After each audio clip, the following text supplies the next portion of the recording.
तो चलिए आगे बढ़ेंगे और अब खबरों को देखते हैं फटाफट अंदाज में।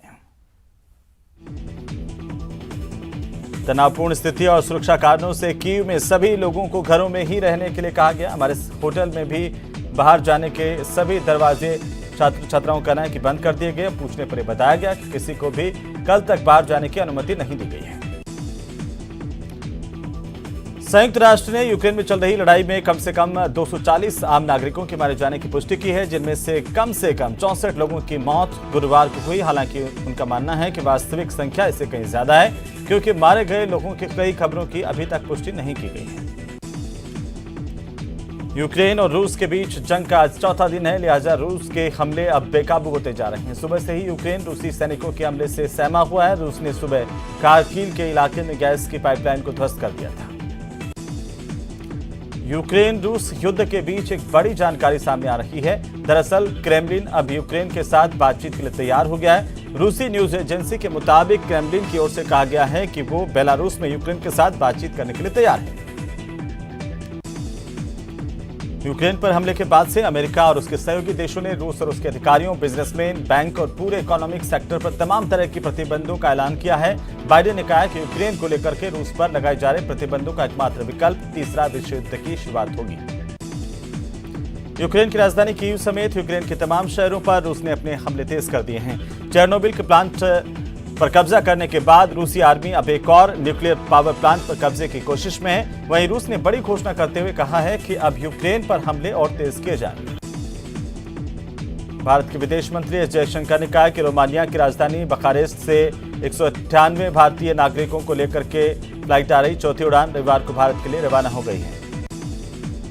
रूस यूक्रेन युद्ध और 5 राज्यों के विधानसभा चुनावों के बीच प्रधानमंत्री नरेंद्र मोदी आज अपने मासिक कार्यक्रम मन की बात को उन्होंने संबोधित किया। अपने संबोधन के दौरान सबसे पहले उन्होंने भारत से चोरी की गई मूर्तियों को देश में वापस लाने की बात कही। प्रधानमंत्री मोदी ने कहा कि पिछले 7 सालों में भारत से 200 से ज्यादा कीमती मूर्तियों को सफलतापूर्वक वापस लाया गया। पीएम ने कहा है कि कुछ साल पहले तमिलनाडु के वेल्लूर से भगवान आंजनेयर की प्रतिमा चोरी हो गई थी और इस महीने की शुरुआत में ऑस्ट्रेलिया में ये प्राप्त हुई है। मन की बात कार्यक्रम में देश को संबोधित करते हुए प्रधानमंत्री ने जल, जंगल, जमीन को बचाने के लिए पर्यावरण संरक्षण के मिशन को आगे बढ़ाने पर जोर दिया है। मन की बात कार्यक्रम के 86वें संस्करण में प्रधानमंत्री ने राजस्थान के सवाई माधोपुर जिले के युवाओं के मिशन बीट प्लास्टिक अभियान की तारीफ की। वहीं प्रधानमंत्री मोदी ने तंजानिया के भाई बहन द्वारा भारतीय संगीत को गाने की प्रशंसा की। उन्होंने कहा कि हाल ही में गणतंत्र दिवस के मौके पर हमारा राष्ट्रगान जन गण मन गाते हुए उनका वीडियो खूब वायरल हुआ था। मैं दोनों भाई बहन की क्रिएटिविटी की सराहना करता हूं। प्रधानमंत्री ने कहा है कि भारत में विश्व की सबसे पुरानी भाषा तमिल है। साल 2019 में हिंदी दुनिया की सबसे ज्यादा बोली जाने वाली भाषाओं में तीसरे नंबर पर थी। आज के दिन यानी कि 27 फरवरी को मराठी भाषा गौरव दिवस भी है। भारतीय जनता पार्टी के राष्ट्रीय अध्यक्ष जेपी नड्डा का ट्विटर अकाउंट हैक हो गया था, जिसे बाद में ठीक कर लिया गया। मुख्यमंत्री अशोक गहलोत दिल्ली के दौरे के दौरान राहुल गांधी से मिले और इस दौरान कई मुद्दों को लेकर चर्चा की गई। जैसलमेर दौरे के दौरान पीसीसी चीफ गोविंद सिंह डोटासरा ने कांग्रेस के 2 दिवसीय आवासीय प्रशिक्षण शिविर में हिस्सा लिया। डोटासरा ने कार्यकर्ताओं को संगठन को मजबूत करने का मंत्र भी दिया। सरकार के भागवत कथा के आयोजन पर सतीश पुनिया ने निशाना साधा। उन्होंने कहा कि गंगा सागर में भी डुबकी लगाने से कांग्रेस के पाप नहीं धुलेंगे। भागवत कथा से आगे के जन्म सुधारे जाते हैं। यूक्रेन से लौट रहे छात्र से सीएम अशोक गहलोत ने फोन पर बात की। फोन पर छात्र अजय सिंह से बात करते हुए मुख्यमंत्री ने उनके वहां के हालातों को लेकर जानकारी ली और रोमानिया के रास्ते से वापस आ रहे अजय सिंह से वहां के हालात पर पूरी जानकारी मुख्यमंत्री की तरफ से ली गई और सभी छात्र छात्राओं को आश्वस्त किया गया कि राजस्थान सरकार पूरी तरह से प्रतिबद्ध है। सभी को निःशुल्क गंतव्य तक पहुंचाया जाएगा।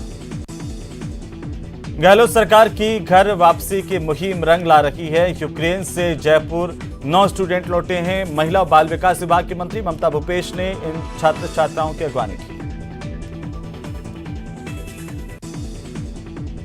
यूक्रेन में टोंक के 3 स्टूडेंट फंसे हुए हैं, जिनके परिजन परेशान हैं। परिजन उन्हें जल्द भारत लाने की मांग कर रहे हैं।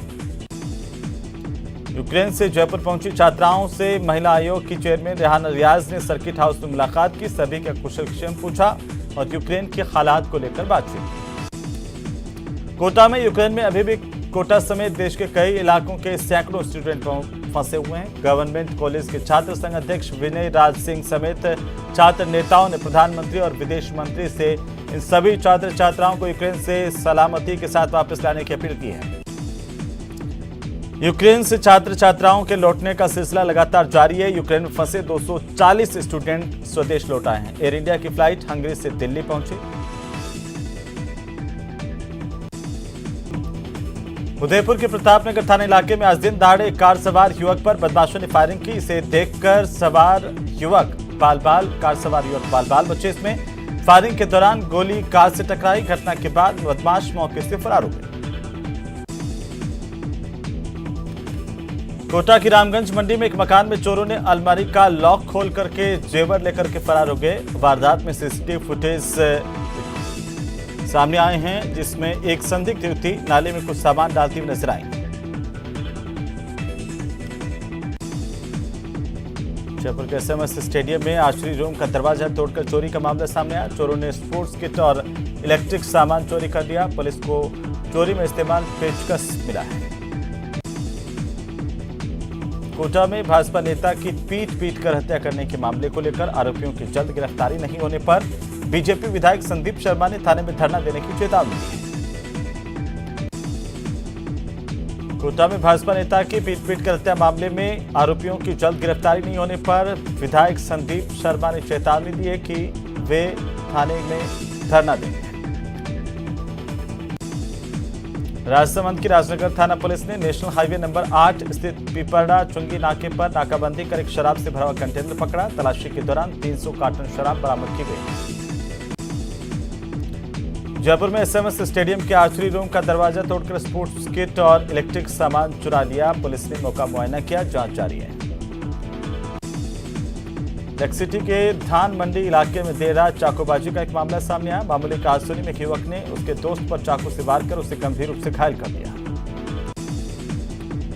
उदयपुर में नेशनल हाईवे 48 पर एक ट्रोले और ट्रक में जोरदार भिड़ंत हुई। हादसे में ट्रोला चालक कैबिन में बुरी तरह से फंस गया, जिसे पुलिस ने मौके पर पहुंचकर बाहर निकाला, अस्पताल भिजवाया। दौसा के रामगढ़ पचवाड़ा थाना इलाके में स्कूली छात्रा के साथ हुई छेड़छाड़ के मामले को लेकर पुलिस ने एक आरोपी दिलराज मीणा को गिरफ्तार किया। दूसरा आरोपी अभी फरार चल रहा है। कोटा की रामगंज मंडी में एक मकान में चोरों ने अलमारी का लॉक खोलकर जेवर लेकर फरार हो गए। यह वारदात सीसीटीवी कैमरे में कैद हुई है। इसमें एक संदिग्ध युवती नाले में कुछ सामान डालती हुई नजर आई। सीसीटीवी फुटेज के आधार पर नाले में जाकर देखा गया तो चोरी का चांदी का सामान मिला। बाड़मेर में एक युवक को पुलिस ने 1.5 किलो अफीम के दूध के साथ गिरफ्तार किया। युवक सांप पकड़ने के बहाने लंबे समय से ड्रग्स की सप्लाई करता रहा था। पुलिस ने उसके कब्जे से 1.5 किलो अफीम का दूध बरामद कर गिरफ्तार कर लिया है। भरतपुर शहर में एक पत्नी की पिटाई के मामले को लेकर के महिला के भाई ने थाने में अपने जीजा के खिलाफ केस दर्ज करवाया है। घायल महिला का आरबीएम अस्पताल में इलाज जारी है। झुंझुनू के नवलगढ़ कस्बे के मंडी गेट इलाके में चोरी की वारदात सामने आई। चोरों ने 3 ताले तोड़कर सोने चांदी के जेवरों पर हाथ साफ कर दिया। झुंझुनू के सुल्ताना कस्बे में कृष्ण गौशाला में अक्टूबर महीने में हुई चोरी के मामले को लेकर सुल्ताना पुलिस ने योगेश उर्फ बच्चिया सेन को प्रोडक्शन वारंट पर सीकर जेल से गिरफ्तार किया। झुंझुनू के उदयपुर वाटी थाना इलाके में नाबालिग लड़की के साथ 18 महीने पहले दुष्कर्म कर जान से मारने की धमकी देने वाला आरोपी पुलिस ने गिरफ्तार कर लिया, जिसकी पूछताछ जारी है। झुंझुनू जिले में पिछले 2 दिनों से चोरों ने जमकर उत्पात मचा रखा। अकेले चिड़ावा थाना इलाके में 2 दिन में 8 जगहों पर चोरों ने ताले तोड़े। चिड़ावा शहर के पास अड़का गांव में चोरों ने 6 जगहों पर चोरी की वारदात को अंजाम दिया। झुंझुनू के सिंगाना थाना इलाके में शराब के ठेके पर रुपयों का केस लेने के लिए ठेकेदार के साथ मारपीट और लूट की घटना सामने आई। जानकारी के मुताबिक ठेके पर खाना खाने के बाद वापस रवाना होने लगे। उसी समय कुलदीप सोमरा 4-5 युवकों के साथ पहुंचा, मारपीट शुरू कर दी। सड़क पर रफ्तार का कहर देखने को मिला। सीकर के रिंगस में नेशनल हाईवे 52 पर देर रात को गलत दिशा से आ रहा पत्थरों से भरा हुआ एक ट्रैक्टर ट्रॉली ने स्कूटी सवार को टक्कर मारी। हादसे में स्कूटी सवार की मौके पर मौत हो गई। सीकर में एक दुकान में आग लगने से करीब 10 लाख रुपए का माल जलकर खाक हो गया। देर रात में दुकान में आग लगी, जिसका सुबह करीब 3 बजे के आसपास पता चला। इसके बाद दमकल ने काफी मशक्कत के बाद इस आग पर काबू पाया। बूंदी में रोड बनाने की मांग को लेकर सड़कों पर उतरे हरिपुरा गांव के लोगों ने देई भजनेरी रोड पर जाम लगाकर के विरोध जताया। इस दौरान गांव की महिला, पुरुष और बच्चों की ओर से रोड जाम कर नारेबाजी की गई। बारां के केलवाड़ा राजकीय माध्यमिक महाविद्यालय के छात्र बीते 3 दिनों से भूख हड़ताल पर हैं। महाविद्यालय के छात्र संघ अध्यक्ष अभिषेक चौहान के नेतृत्व में करीब 12 छात्र विभिन्न मांगों को लेकर भूख हड़ताल पर बैठे हुए हैं। स्वच्छता सर्वेक्षण 2022 के तहत शहरी मंत्रालय दिल्ली की टीम 1 मार्च से 28 मार्च के बीच डूंगरपुर में सर्वे के लिए पहुंचेगी। इधर इससे पहले डूंगरपुर नगर परिषद स्वच्छता सर्वेक्षण 2022 की तैयारियां कर रहा है। राजसमंद के कुंवारिया कस्बे में 6 दिन पहले एक 8 साल की बच्ची को पागल कुत्ते के काटने की बात सुनकर विधायक दीप्ति माहेश्वरी उनके निवास स्थान पर पहुंची, जहां पर पीड़ित बच्ची से विधायक ने मुलाकात की। विधायक ने बच्ची के परिजनों की पीड़ा जानी। इस पर परिवार के सदस्यों ने कुंवारिया प्राथमिक चिकित्सालय में चिकित्सा व्यवस्था को लेकर के अपनी पीड़ा बताई और बताया कि यहां पर सरकारी चिकित्सालयों में चिकित्सा सुविधाएं नहीं हैं। दौसा में सरकारी सिस्टम की लापरवाही देखने को मिली। दरअसल कुशलपुरा निवासी सोहनलाल महावर विकलांग हैं, दिव्यांग है और दिव्यांग सर्टिफिकेट नहीं होने की वजह से उनको विकलांगता पेंशन नहीं मिल पा रही है। कोटा में आज बिजली लाइनों के रखरखाव के चलते शहर के कई इलाकों में बिजली बंद रहेगी। शहर के अलग अलग इलाकों से 4 से 6 घंटे तक बिजली बंद रखी जाएगी। कोटा मंडल में टिकट चेकिंग अभियान निरंतर चलाए जा रहे हैं। बिना टिकट यात्रा करने वाले यात्रियों से जुर्माना वसूल कर एक रिकॉर्ड बनाया जा रहा है। मात्र जनवरी माह में ही 2 करोड़ 8 लाख रुपए जुर्माना वसूलने का रिकॉर्ड बनाया गया। कोटा मंडल के सवाई माधोपुर बयाना रेलखंड में LHS यानी कि लिमिटेड हाइट सबवे निर्माण कार्य के चलते रेलवे क्रॉसिंग गेट संख्या 156 और 213 के निकट 5 घंटे का संपूर्ण मेगा ब्लॉक लिया जा रहा है।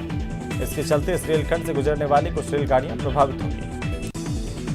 राजसमंद जिले के सिसोदा गांव में स्थित देश के विख्यात भैरव मंदिर में दान पात्र की गड़बड़ी को लेकर के ग्रामीणों ने मुख्य पुजारी के खिलाफ मोर्चा खोल दिया है। पुजारी पर आरोप है कि ये दान पात्र के पैसे चोरी कर रहा है।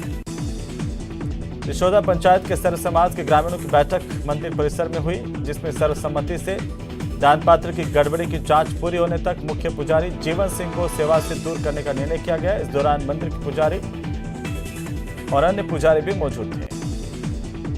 टोंक जिला मुख्यालय पर पुलिस लाइन में हेल्थ चेकअप और परामर्श शिविर लगाया गया। पुलिस अधीक्षक मनीष त्रिपाठी ने फीता काटकर विधिवत शुरुआत की। निजी अस्पताल में पुलिसकर्मियों के लिए शिविर लगाया गया। कोटा के स्टेशन इलाके के कई कॉलोनियों में खाली पड़े प्लॉटों में नहर का पानी भर गया है, जिससे मगरमच्छ कॉलोनी में आने लगे हैं और लोगों को परेशानी का सामना करना पड़ रहा है। दौसा के प्रसिद्ध धार्मिक स्थल रायपुर बालाजी मंदिर का 6ठा पाठ उत्सव आज से शुरू हुआ है। पाठोत्सव का शुभारंभ कलश यात्रा के साथ हुआ। इस दौरान काफी संख्या में महिलाएं सिर पर मंगल कलश लेकर के कलश यात्रा में शामिल हुई। ब्रह्म कुमारी ईश्वरीय विश्वविद्यालय की ओर से शिवरात्रि के मौके पर मंगल कलश यात्रा का आयोजन किया गया। बाड़मेर में बीएसएफ की 83वीं वाहिनी और सीमावर्ती क्षेत्र की 10 ग्राम पंचायतों के संयुक्त तत्वावधान में तालसर में 5 दिवसीय बॉर्डर क्रिकेट प्रीमियर लीग का आयोजन किया गया। इस फाइनल मुकाबले को तालसर की टीम ने जीता और Amjad player of the tournament घोषित किए गए।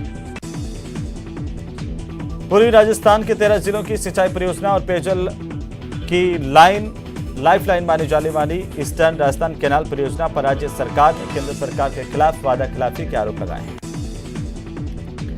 जैसलमेर जिला कांग्रेस कमेटी का 2 दिवसीय आवासीय प्रशिक्षण शिविर का आयोजन किया जा रहा है। इस मौके पर कांग्रेस के प्रदेश अध्यक्ष गोविंद सिंह डोटासरा ने ध्वजारोहण कर महात्मा गांधी की तस्वीर पर दीप प्रज्वलित किया और पुष्पांजलि अर्पित की।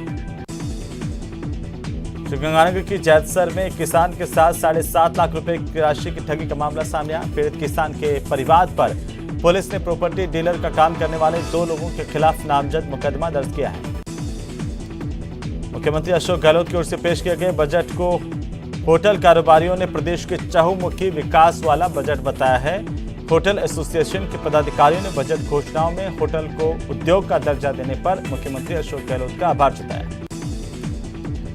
बाड़मेर जिला मुख्यालय पर सामाजिक न्याय और अधिकारिता विभाग की ओर से सीएम बजट घोषणाओं के मुताबिक दिव्यांगजनों को स्कूटी वितरण करने के लिए जिला स्तरीय समारोह का आयोजन किया गया।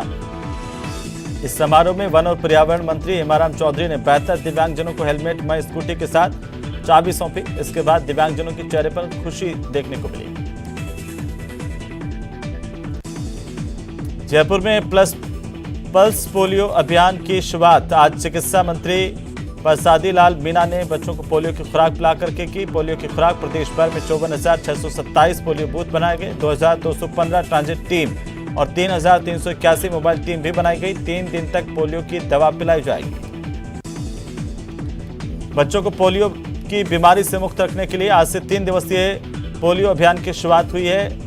उदयपुर में अर्बन पीएससी पर पूर्व सांसद रघुवीर सिंह मीणा, जिला कलेक्टर ताराचंद मीणा और कांग्रेस नेता विवेक कटारा ने बच्चों को पोलियो की खुराक पिलाई। अभियान का शुभारंभ किया। झुंझुनू में भी पल्स पोलियो अभियान का शुभारंभ जिला कलेक्टर ने रिको एरिया में दिव्यांग सेवा संस्थान की ओर से लगाए गए कैंप में पहुंच करके किया। यहां पर आने वाले बच्चों को जिला कलेक्टर ने पोलियो ड्रॉप पिला करके इसका आगाज किया। जयपुर के फॉरेंसिक साइंस लैब के पानीपेच स्थित कार्यालय में पाम सिवेट कैट यानी कि कब्र बिज्जू के आने से हड़कंप मच गया। यहां पर वन विभाग ने मौके पर रेस्क्यू के लिए होप एंड बियॉन्ड की टीम को रेस्क्यू के लिए भेजा और इस टीम ने फॉरेंसिक साइंस लैब से इस बिज्जू को पकड़ने में कामयाबी हासिल की। इसके बाद इसे ले जाकर के जंगल में छोड़ दिया गया। कोटा मंडल में टिकट चेकिंग अभियान निरंतर चलाए जा रहे हैं। बिना टिकट यात्रा करने वाले लोगों से जुर्माना वसूला जा रहा है। जनवरी महीने में 2 करोड़ 8 लाख रुपए जुर्माना वसूला गया।